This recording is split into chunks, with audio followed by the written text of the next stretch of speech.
Today we're going to talk about what it's been like to use the GFX 100S for the past month.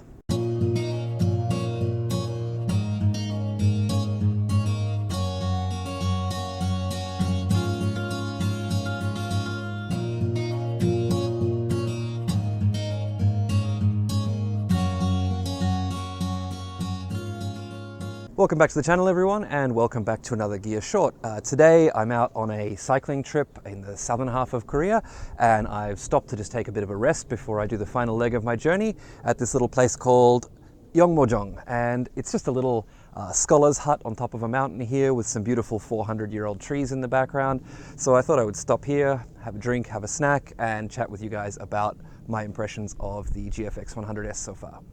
So today's video is not going to be about image quality and about how to get the absolute most from your GFX 100S. There's been so much of that talk with the GFX 100's release, and so it's a bit of a dead horse that we don't need to keep beating. So I'm going to focus mostly on what the camera itself is like to use, how it performs in the hand, so things like, handling, autofocus, being able to set it up, and just sort of what it's like to actually work with a 100 megapixel camera.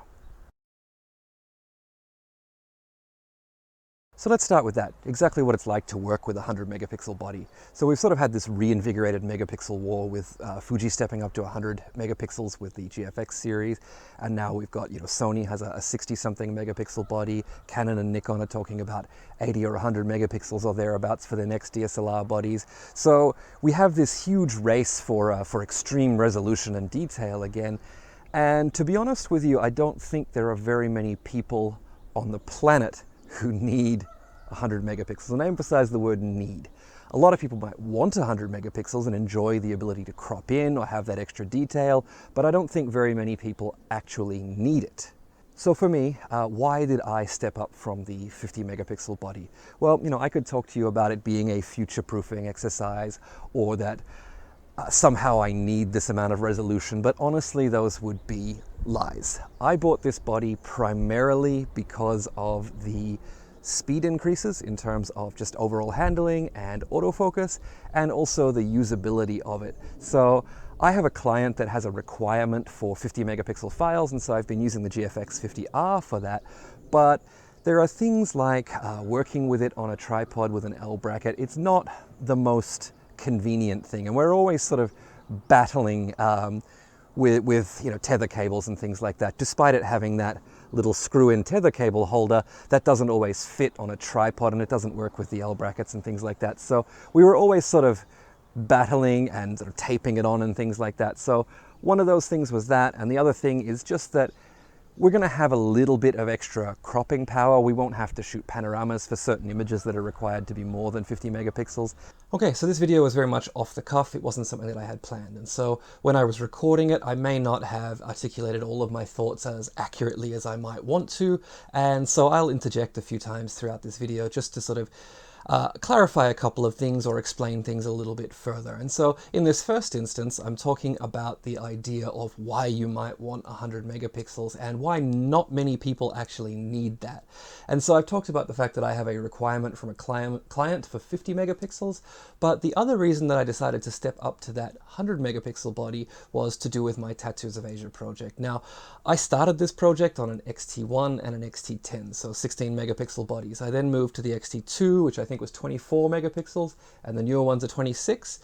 And then Fujifilm actually kindly lent me the GFX 50S when it was released to just give it a go on my trips, and I instantly fell in love with the amount of detail I was able to record. And some of the people that I actually photographed with all of these cameras have since passed on, and some of these are the last portraits of these people. And so these traditions, these cultures that I'm trying to record, I thought, well, why not have as much detail as possible? And that's where I actually invested in the GFX 50R in the beginning. That wasn't to do with client work, it was just to do with my desire to record as much detail as possible.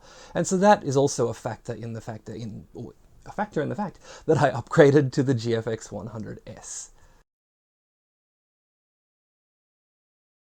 So with all that out of the way, let's have a chat about the camera itself. I think the first thing, and if you watch my initial sort of get it out of the box and set it up video, the first thing that I was quite surprised at was just how nice this grip is. And that really hasn't changed. It's a really, really comfortable camera to hold. Now, it is going to get heavy if you're holding it with one hand and walking around, but honestly, if you're going to be doing that, you probably should put a strap on it and just, you know, take up the slack with your wrist and also the other hand as well, because with these lenses attached, it does get a little bit heavy, and this thumb grip is quite large and makes it easy to hold, but your thumb is going to get tired after a while. In terms of overall usability with the body, I think the function buttons are in, I don't know how to put this, slightly more annoying positions than they are on the other GFX bodies. The Q button being stuck out here like you see on some of the newer Fujifilm bodies is a little bit annoying to me as well, but honestly, I mean, those are small things. I wanted to jump back in here and just clarify what I meant by the function buttons are in slightly more annoying positions. For want of a better word, I chose to call them annoying on the day. What I mean by that is that they can take you out of shooting a little bit. The two that are up here are a little bit difficult to find. You have to sort of readjust your grip on the camera to get to them. I think they would have been better placed maybe down here, or perhaps just on the back here, right next to your thumb. I'm not sure exactly how that would have looked in terms of the overall design, but I feel like the position that they're in now is not quite the best. The other thing that I didn't mention while I was out there is this little thumbstick here, the joystick that's replaced the four-way selector. Now, I'm a fan of the four-way selectors because I like to have all my bodies set up the same. My X-T2, my X-T3, my X-T4 are all set up that way, but the GFX 50R and of course the 100S don't have the D-pad on the back here, and so that has been replaced with this little joystick. Now, it's okay for selecting focus points and things like that, but it's not quite accurate enough, especially when you're trying to go on diagonals or push it in, and it tends to, again, just sort of take you out of that zone a little bit. It becomes a thing that you have to concentrate on other than photography, and so this little guy, I mean, honestly, I think if Fujifilm could offer to replace it with the one that's on the X-T4, I'd probably go in and pay the fee to have that done. It's just a little bit too difficult to use in comparison to the other ones that Fujifilm has used in the past. The mode dial here, I found myself in manual or aperture priority quite a bit. Initially, I tried to work with these custom settings to try and just set up for several situations that I would normally shoot in, but I find myself just, the situation changes so much that having a single setting ready to go for a situation isn't really something that's going to work for me. Now, you can save a lot of functionality into those, including things like shutter type and you know, aspect ratio and all of those sorts of things. But for me, I haven't really found a use for them, and I found myself just being in manual or aperture priority, which is sort of where I am on all my Fujifilm cameras, and it's just a slightly different way of getting to that. So not a big deal for me. The screen on the back here, having that is wonderful. Having that is wonderful. Being able to have this thing on a tripod down low, up high, or vertical, and just being able to flip that screen out, super useful. This has become a much more usable handheld photography machine. Now, of course, the GFX 50R was aimed at that sort of walk-around street type of shooting, and it definitely is capable of that, but as soon as the light starts to fade or anything like that, you're going to need to be at really high ISOs, or you're going to need to be on a tripod. And the IBIS in the GFX 100 is actually one of the other reasons why I got it, so I could keep working a handheld a little bit more, and it is absolutely excellent. I've found that you don't really have to care at all with something like, say, I've got the 110mm on here at the moment.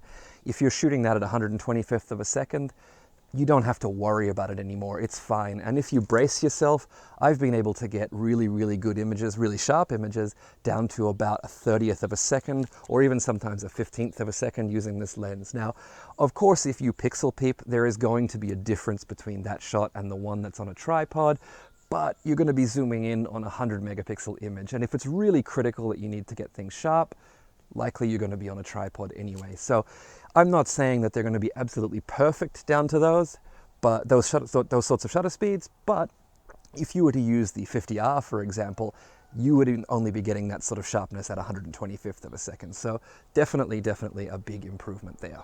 So when it comes to the 110mm lens, I've seen around about a 3 or 4 stop improvement over not having the IBIS. And when it comes to the 45 to 100mm lens, I've seen possibly an even better improvement than, say, what I was able to get with the GFX 50R. I've done a few tests to see how far I could push this combination, and at 45mm I was able to reliably get sharp images at 1/8 of a second, as long as I braced myself quite well, and I was able to get about 60 or 70% at 1/4 of a second, and I was also able to get about 20, maybe 30% sharp images at 1/2 second, as long as I braced myself on, say, a fence or against a wall or something like that. Now that's pretty impressive considering that this is a medium format camera, and again, this is not something that you're going to be doing all the time. It's not practical for a lot of types of photography, but to know that you can push the shutter speeds that far could potentially save you in a pinch. So with that IBIS system actually came the new shutter mechanism, which is a lot softer and a lot quieter. So if you are used to, say, the GFX 50S or 50R, where you push the shutter and everybody around you sort of wonders what's gone, if a bomb's gone off or something like that, this is really, really quiet. So I'll see if you can actually hear this in the microphone here. So that's the sound of the shutter with this.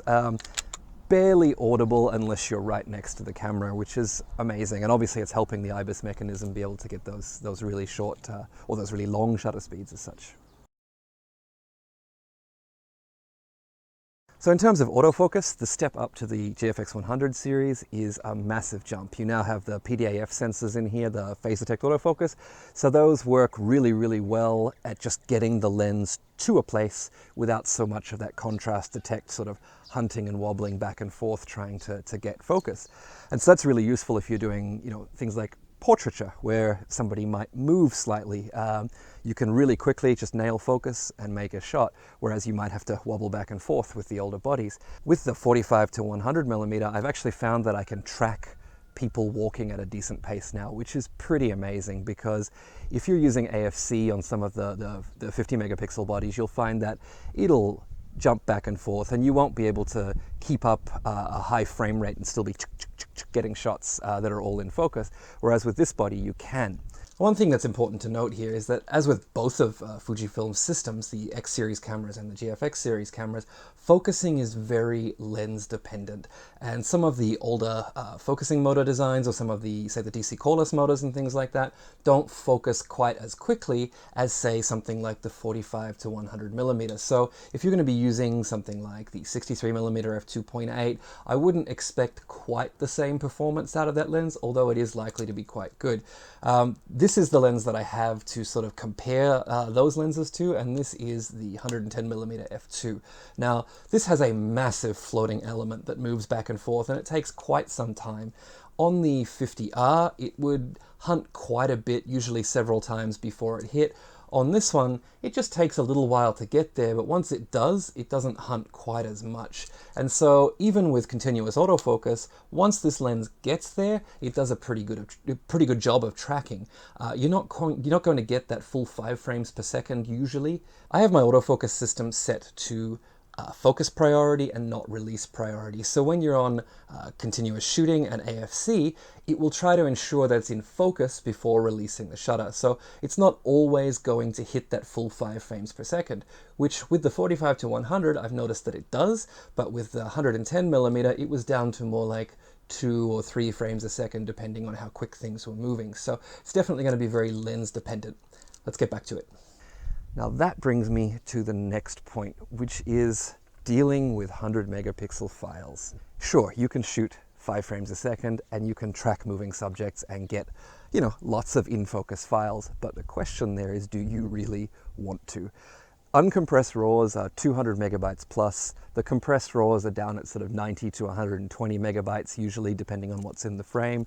So if you're shooting uncompressed RAWs 16-bit and you're doing 5 frames a second, you are making a gigabyte of images per second.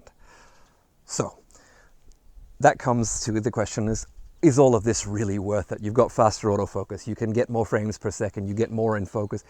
Is it actually worth having that if you're just going to be filling up memory cards like crazy?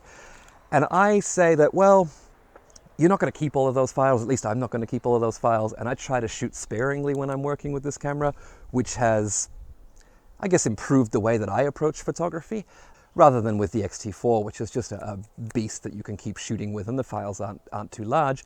With this camera, you've got to really be taking your time and ensuring that you want that 200 megabyte file to take home. One thing that I really wish Fujifilm would incorporate with this, which you do see in, say, Canon and Nikon DSLRs, is a small RAW format.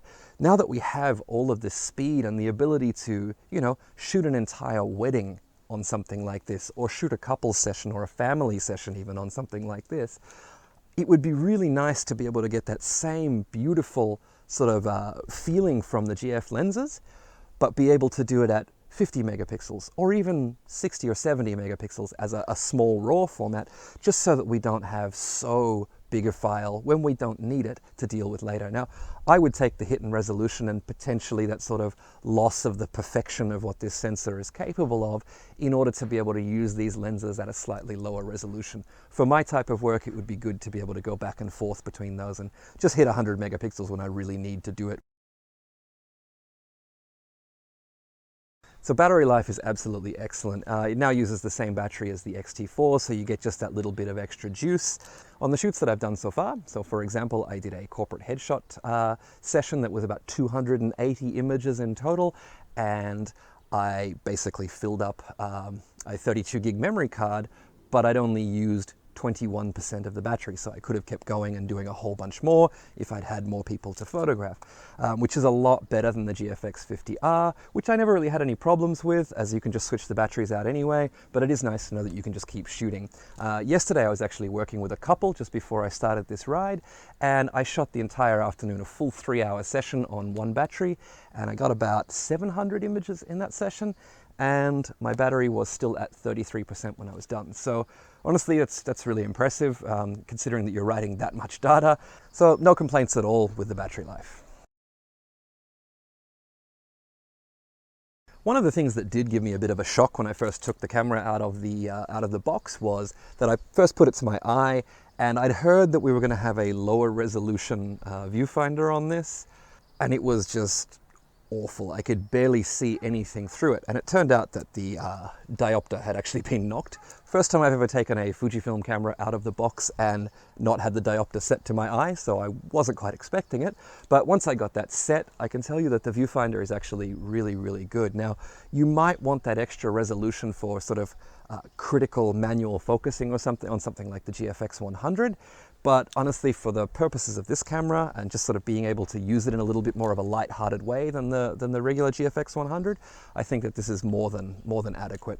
Now, some people are obviously going to miss that tilting viewfinder, but that's not something that I would ever use, so I won't comment on that. So the one thing that has disappointed me about this camera isn't actually to do with the camera itself.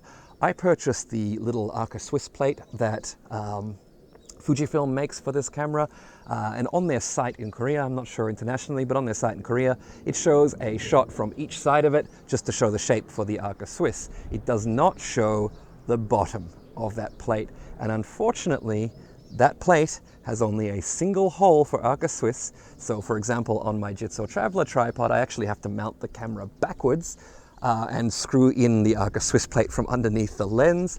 And it also does not have a hole to allow you to take the battery out. So once that thing is on, despite the battery life being quite good, if you ever need to change it, you do have to remove that. And it's a bit of a pain to get on and off tripods. So I have gone ahead and picked up the small rig one, which is on its way as soon as they finish production. And hopefully that will be a little bit better than Fujifilm's one. At $120, $130 or whatever it is that Fujifilm is charging for that, I expected it to be designed so at least you might be able to get the battery out. Not so. So that was a bit disappointing. Now, it's not a reflection on the camera itself, but I think that's something to be aware of if you are going to buy that plate to put on as a tripod mount. So I'm going to get back on the road. I've got about 70 kilometers to go and a train to catch tonight. So I hope that you've enjoyed my thoughts on the GFX 100S. I'm sure that there are people out there that are going to have different impressions and different ideas about what might be useful to them. Also, there's probably a lot of questions. So if you do have questions about it, please let me know and I'll do my best to answer in the comments below. If you've enjoyed the video, give it a thumbs up. And if you haven't already, I would really appreciate it if you would subscribe to the channel. We'll see you in the next one.